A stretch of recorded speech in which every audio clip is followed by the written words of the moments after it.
dalam pemerintah daerah ini mengimplementasikan kebijakan-kebijakan atau program-program di lapangan, lebih dari itu memang perlu satu gerakan saya kira ya. Satu gerakan yang didorong oleh pemerintah daerah dan mungkin juga masyarakat ya berinisiatif, kita sangat apresiatif untuk mengedepankan kepedulian. Jadi sesungguhnya dalam kacamata kami inklusif itu adalah kepedulian.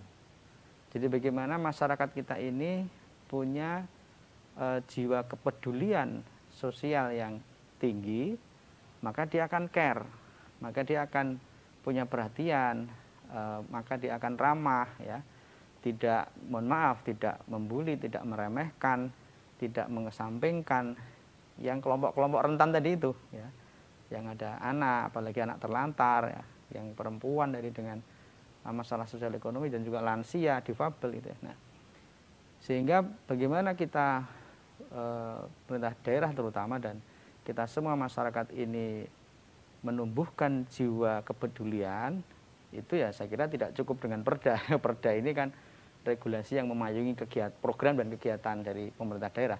Tapi bagaimana masyarakat ini kita dorong, saya kira ini juga satu tugas tersendiri ya bagi kita melalui berbagai entitas sosial yang ada di tengah masyarakat. Saya kira Pemda DIY juga harus hadir di sana untuk bagaimana mendorong masyarakat ini semakin hari semakin punya kepedulian, semakin punya jiwa-jiwa kemanusiaan ya, sehingga saling membantu, saling menolong, saling mengayomi, saling melindungi. Nah, itu saya kira agenda kita bersama.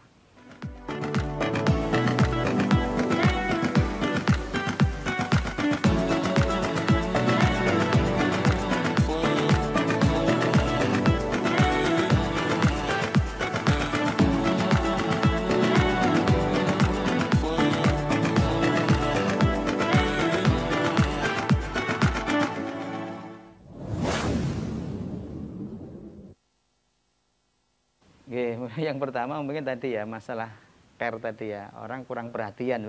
Jadi misalnya, mohon maaf saya juga beberapa kali tuh melihat tuh ada apa tuh namanya guarding block ya, apa istilahnya itu ya. Itu juga dipakai untuk ketutupan, jadi tutupi ini itu dipakai untuk kepentingan yang lain sebagainya. Ini kurangnya jadi kepahaman masyarakat tentang tadi care-nya tadi itu kurang. Jadi ini harus disosialisasikan terus ke sana tadi. Jadi itu yang pertama. Kemudian memang masalah yang kedua saya kira penganggaran ya. Jadi ini kita juga saya kira kami di DPRD insya Allah akan terus mendorong pemerintah daerah ini untuk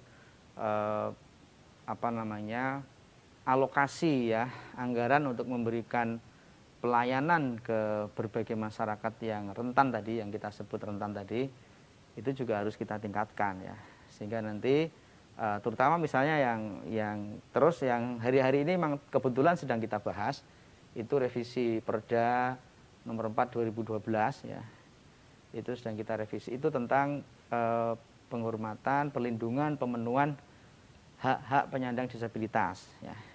Ini memang nanti dari kebutuhan layanan kesehatan, pendidikan, layanan publik ya, bahkan sampai pekerjaan ini sedang terus kita bahas, dan itu memang membutuhkan pengalokasian anggaran yang saya kira tidak sedikit itu ya. Nah, ini juga kendala, artinya ketika anggaran ini juga belum banyak berpihak ke sana, tentu sarana prasarana fasilitas yang mendukung untuk kemudian menjadi ramah terhadap berbagai kelompok rentan tadi juga artinya juga masih rendah kan itu ya, itu berbanding lurus dengan anggaran yang ada ya. Tetapi insya Allah tadi sekali lagi saya matur bahwa kita semua harus bersama-sama ya, harus bersama-sama sayak saeko kapti gitu ya. Atau mungkin juga golong gilik ya. Dan seterusnya itu tadi apa yang bisa kita hadirkan di tengah masyarakat kita bersama-sama agar para lansia kita menjadi merasa aman, nyaman, terlindungi di tengah hiruk pikuknya berbagai dinamika sosial kita yang ada ini. bagaimana anak-anak kita juga mendapatkan kenyamanan. Ya, artinya lingkungan kita harus ramah terhadap anak-anak. Mohon maaf, nun sewu, berbagai bentuk-bentuk yang kurang mendukung terhadap tumbuh kembang anak. Nah, saya kira ini juga harus kita sama-sama mengendalikan diri, ya, mengendalikan diri, ya. Mungkin kan sadar maupun tidak kan kadang-kadang perilaku orang dewasa itu kan di luar, di ruang-ruang publik kan juga sangat boleh jadi harus kita sama-sama evaluasi agar jangan sampai ini tidak ramah terhadap anak, ya. Harusnya kita yang sudah dewasa ini memberikan contoh, ya, sikap-sikap yang sopan santun, rendah hati, kemudian sikap-sikap yang tadi menjaga kebersihan lingkungan dan seterusnya. Itu ini adalah bagian dari bagaimana kita ini menjadikan situasi dan kondisi itu menjadi ramah terhadap anak, ya. Bukan sebaliknya, yang mohon maaf, sebaliknya penuh dengan karut marut, kemudian konflik, kemudian sikap-sikap yang kurang baik, itu artinya kita sedang tidak ramah terhadap anak, ya. Ketika kita tampilkan itu di tengah-tengah publik, ya, misalnya seperti itu.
Berkaitan dengan IDDY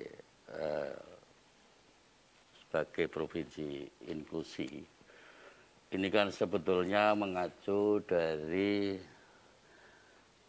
sudah dimulai dari tahun 2014 kalau tidak salah kami ingat. DIY itu sudah mencanangkan sebagai provinsi inklusi. Tapi waktu itu baru dalam inklusi dalam tanda petik penyandang disabilitas. Nah, maka pada kesempatan sore hari ini perlu kita dorong dari DPRD. Karena itu sudah berawal dari tahun 2012, pencanangan itu dituangkan, tapi sampai 2021 itu realisasinya kok belum, maknanya belum jelas di masyarakat. Baru kebutuhan-kebutuhan inklusif di disabilitas. Sedangkan disabilitas sendiri itu kan tidak hanya disabilitas yang namanya inklusi.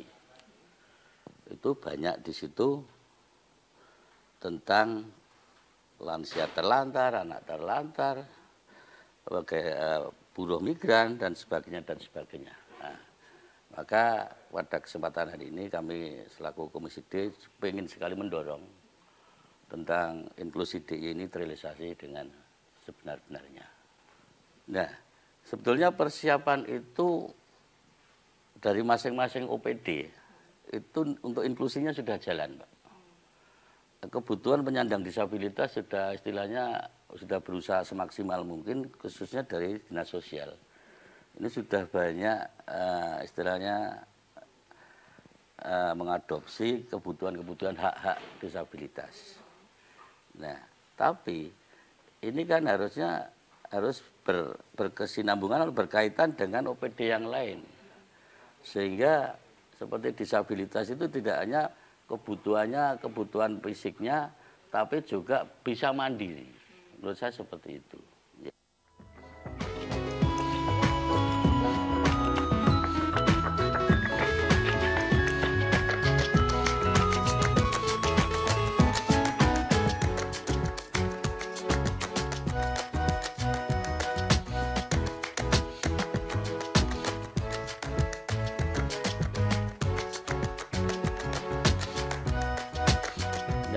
program dilaksanakan itu untuk menyentuh secara real disabilitas itu karena tidak ada pengawalan misalkan dari Disnakertran.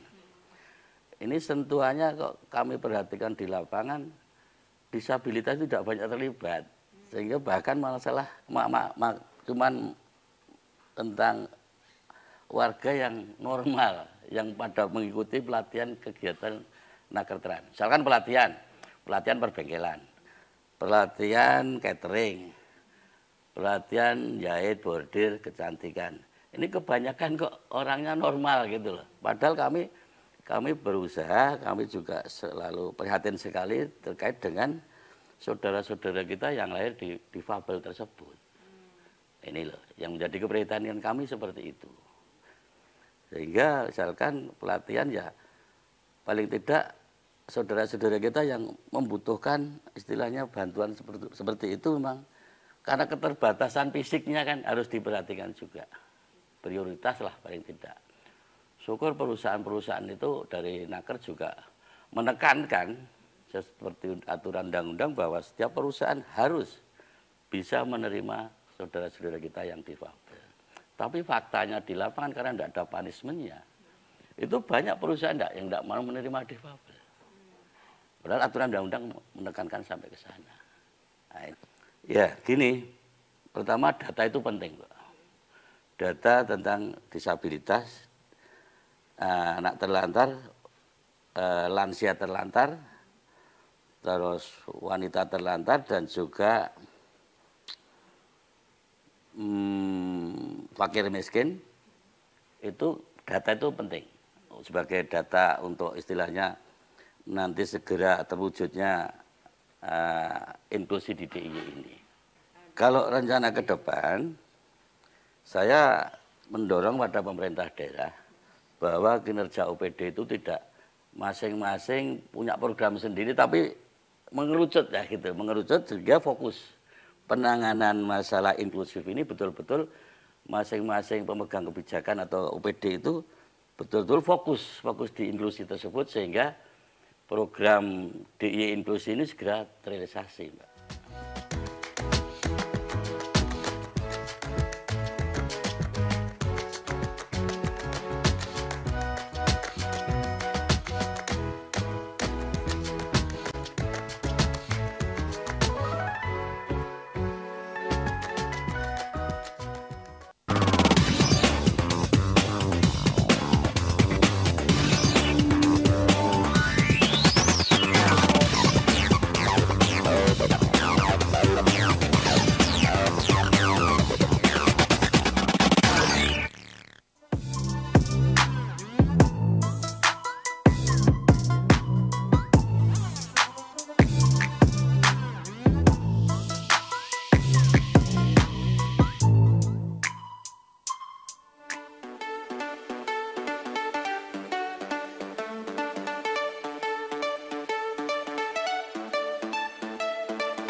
DIY menuju profesi inklusi, artinya DIY lebih terbuka dan melibatkan semua orang dalam proses pembangunan.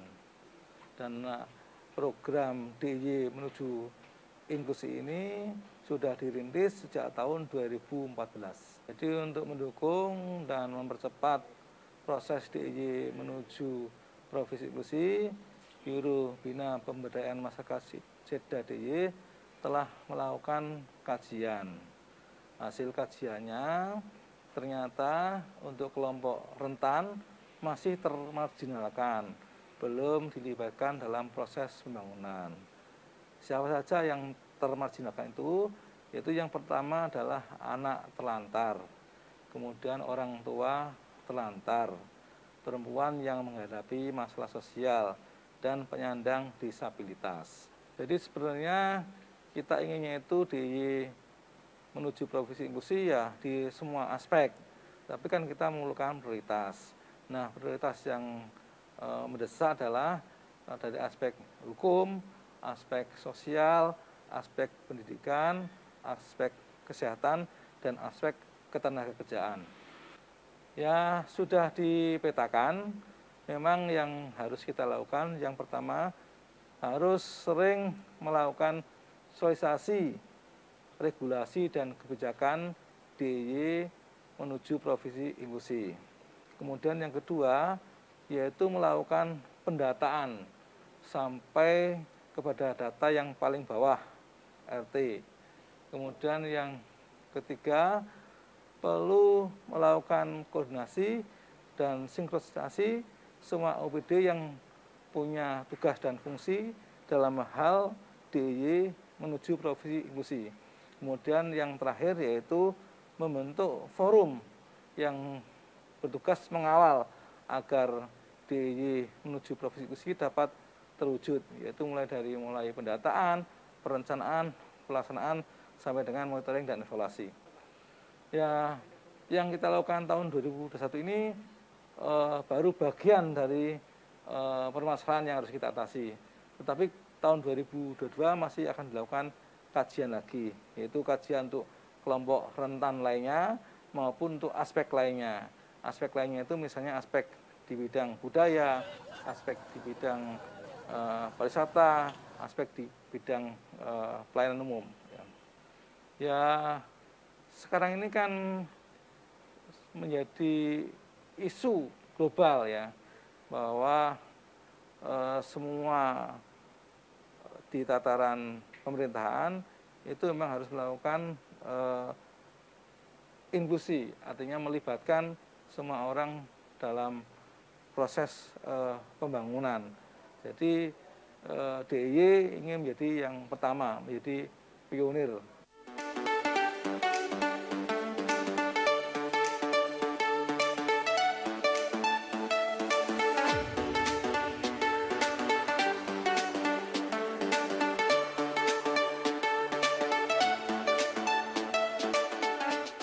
Ya, tentu yang pertama kita akan selalu mengawasi pelaksanaan Perda tadi ya. Karena itu tugas kita di DPRD, bagaimana agar peraturan daerah yang sudah ditetapkan itu bisa diimplementasikan dengan baik. Nah, artinya kebutuhan untuk mengimplementasikan, mengejawantahkan, menjalankan apa yang ada di Perda itu ya tentu berupa program dan kegiatan. Dan itu tentu konsekuensinya penganggaran. Monggo kita siap, kita support ya, sejauh memang ini bagian dari mengimplementasikan tadi peraturan-peraturan daerah tadi ya.